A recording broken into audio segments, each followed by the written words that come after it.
Howdy and welcome. I'm Mike with Board Games for One. I'm your board gaming every dude, and today we're going to be looking at what is, in my opinion, the best overground RPG role-playing game. I'm calling it overground, above ground, whatever you want to call it, out there for solo players. So, first of all, obviously, it's Lord of the Rings, Journeys of Middle-earth. And before we get into why, let's check out the primer. In Lord of the Rings, Journeys in Middle-earth, you get to play as any of 6 characters. This is a fully cooperative game, so you can play it with up to 5 players, or you can play it solo. If you play it solo, you'll need to control 2 different characters. You can control more if you'd like, but it's your own brain on the line. Otherwise, if you're playing cooperative, control just 1 character. How it works is you have a character, and they have their own special set of stats, as with most role-playing games, as well as a special ability. They have a deck of cards. That deck is composed of basic skills, as well as skills specific to their character, and also to their class. As you level up, you get more and more of a class of your choice. You can change classes between each mission, and there are roughly 12 missions. I believe there's a couple optional ones. I did not unlock those myself. The way that you end up playing the game for battle is you pass skill tests. To pass a skill test, you will be directed to turn over any number of cards. In this case, we'll say it's 1, 2, 3. Okay, we're only looking for an icon in the top corners. We don't have any, so we would have failed that test and faced some negative consequence. Let's pretend that we didn't. Okay, so we got an icon here that means partial success. I could discard one of my inspiration, put it back in the supply, and that would count as a success, meaning I passed the test. So that means if I was attacking and I needed 1 success, this would mean I successfully attack and the enemy takes damage. The success icon looks like this. That's what you really want to see. You're also able to prepare cards as the game continues. You place the prepared cards under your character, and you are able to use that skill during your turn. Some of these can be used more than once. Most require you to discard it as soon as you've used the skill. This helps you generate a nice engine to either replenish health or damage or whatever you would like. There are many different classes like the captain, the musician, the burglar, and other types of things. Your characters, when they're taking a test, take a test according to any of these attributes. So if you're instructed to test for wisdom and you're Elena, that means you would draw 3 cards. You can see spirit is her strongest strength, so anytime you get to test for spirit, you're going to do that. Same thing with Aragorn, he's just got a different set of numbers. When your character fails tests or gets attacked, sometimes they're going to suffer damage. When you suffer damage, you'll put it next to your character, usually flipping it up like this and carrying out any consequence that's written out. Sometimes you're instructed to flip them face down, which you would do like this. If you suffer enough face down damage, then your character ends up nearly going unconscious, and you have to do what's called a last stand. Last stand is what brings your character back from the brink of unconsciousness or removes them from the mission. If you pass it, your character gets healed and you get to continue playing. If you fail it, then you are out and the game ends at the end of the next darkness phase, I believe. Same thing with fear. You may be instructed to draw fear instead of damage. You'll flip it over, carry out whatever's there, and if you're instructed, you'll flip it face down. Your character has a limit of face-down cards that they can have before they have to take a last stand. You collect inspiration tokens as you explore and complete tasks. Let's take a look at the map. The map is built out according to how the app instructs you. So this is an app-based game, and we're going to take a look at that in just a moment. Every map is going to be set up different. This is just for demonstration purposes. You get to move around. Some maps are very large, some are smaller. But this is for exploration. You get to move your characters around. In any turn, you're allowed to take 2 actions. So you can move 2 spaces, and that's an action, or you can search when there's a search token. You can attack when there's an enemy, or you can interact with a person. You can examine threats and find out what terrible thing is lurking. And when you move, you also get to collect exploration tokens, which give you inspiration that you then get to use later on to turn the battle in your favor. So this is not just a game of battle at all. Much of the time is spent exploring and learning some of the lore. There are a variety of different enemies with different abilities, armors, things like that, and they also have these little stands to help you differentiate between elite enemies and normal enemies. So you can see we've got some more over here. There's another type of map that's called a battle map. A battle map is not used as frequently, but you will use it quite a few times still. And this is more similar to a dungeon crawler, where your character will move from one space to another, and they will engage in battle. There are all kinds of different obstacles or benefits, like this is a boulder and some barrels, someone to interact with, a fire pit, and you got something dangerous here. And you will always have a guide as to what each of these things does, how you can interact with it, benefit from it, or in some cases, be harmed by it. So let's look over here at some of those tokens. You can see that you will be using throughout the game. Statues, items. As you gain items, each item has a certain number of uses. So say it was able to be used 2 times, you would put these on your little item card, and each time you used it, you discard 1, so you know whether you have any charges left in there. We've got our decks of cards, damage and fear, and weaknesses that basically just clutter up your deck. That's all the weakness does, as well as some nice bonuses that you can gain at any point from these 3, as well as terrain guides, and then right here, titles that you can earn by doing extra wonderful things. Those stay with you for the game, so you do build up a deck, in a way, a deck builder. All right, and then you have the cards that make up your character's deck we've already looked at. There's basic cards, there's cards for your class of choice for that mission. Any character can be any class, though there are some combinations that may work better than others. And then, of course, your character skill cards that will go in your deck. You have item cards that you will collect. Items come with different levels, like this is a level, that comes with 1 charge, and this is a level 1 item.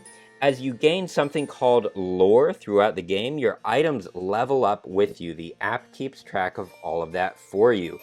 You also have weapons and things like that, like the harp that you can place in your hand. They get upgraded as you gain lore. Same with your armor. As you gain lore, your armor ends up increasing, and you do get choices as to different armor, weapons, and items, and who gets those things. So that's a basic overview. Let's take a look at the app.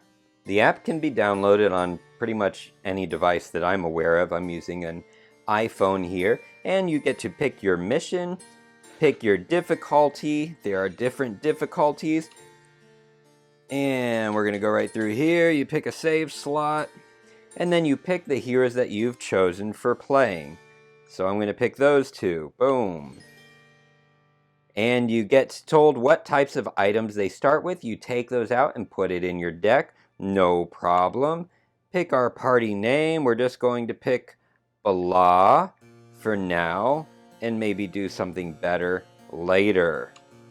But just to show you how the app interacts with you, so you can see you're actually playing on the board. The app just helps you with collecting.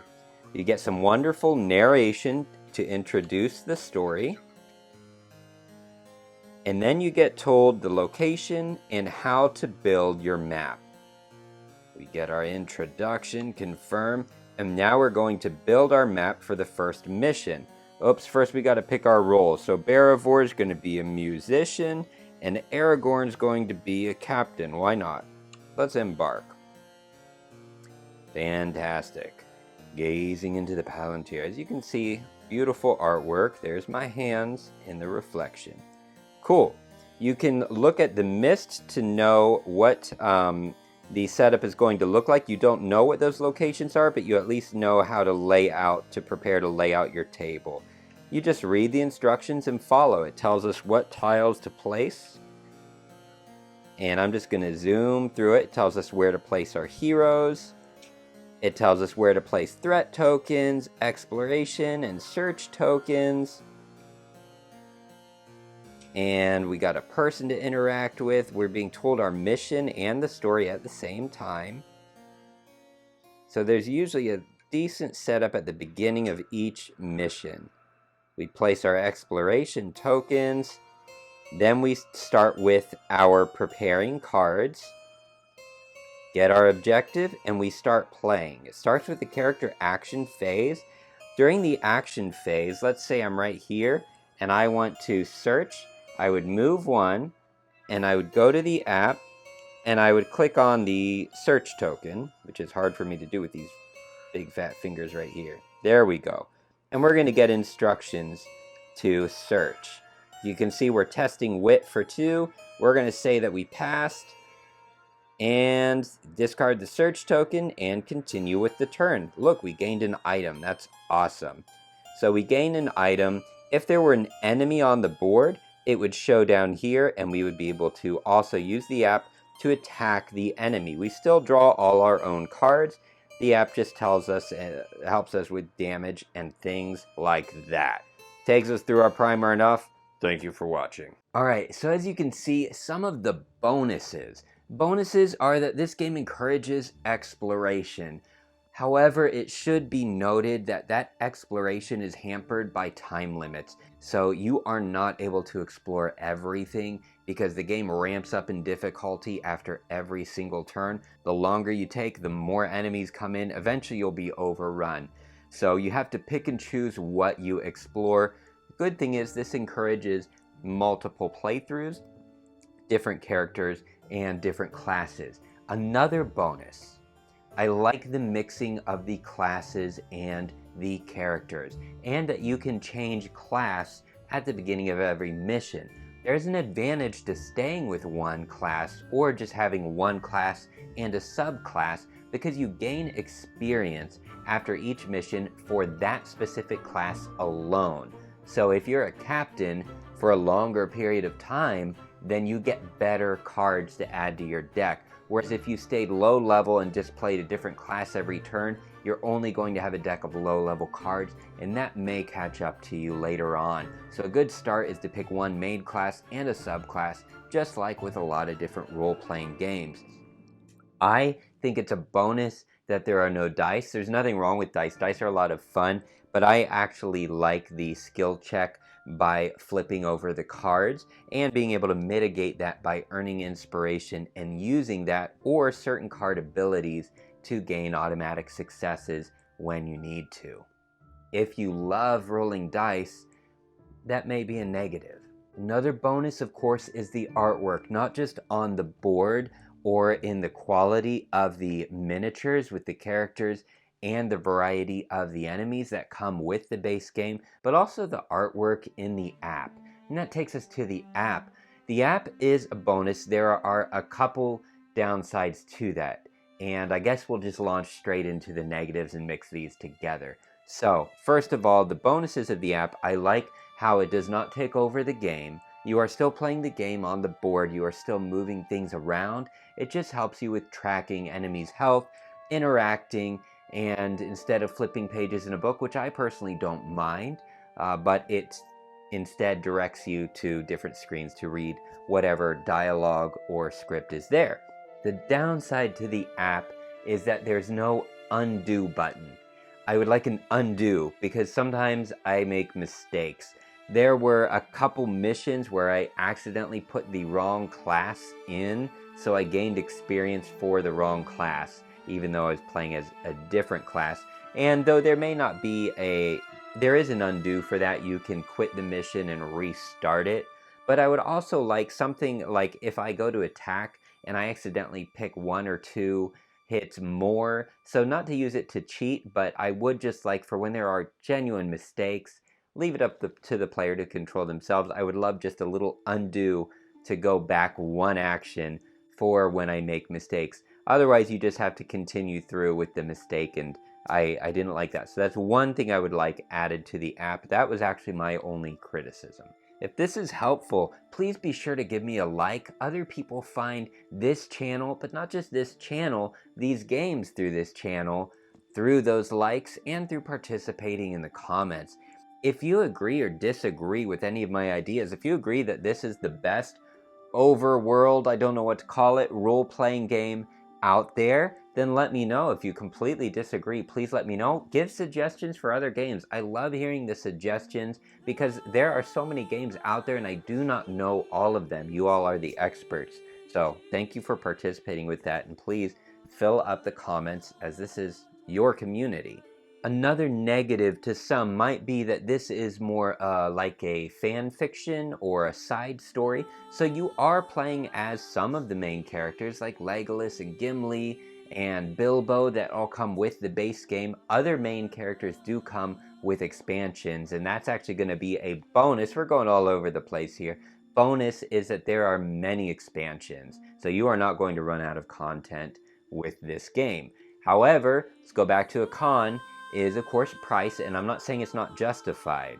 I'm just saying it's $100 to get the base game, and then you're looking at anywhere from $20 to $60, $70 for each expansion. You get your money's worth, but it is good to note it is a high price tag.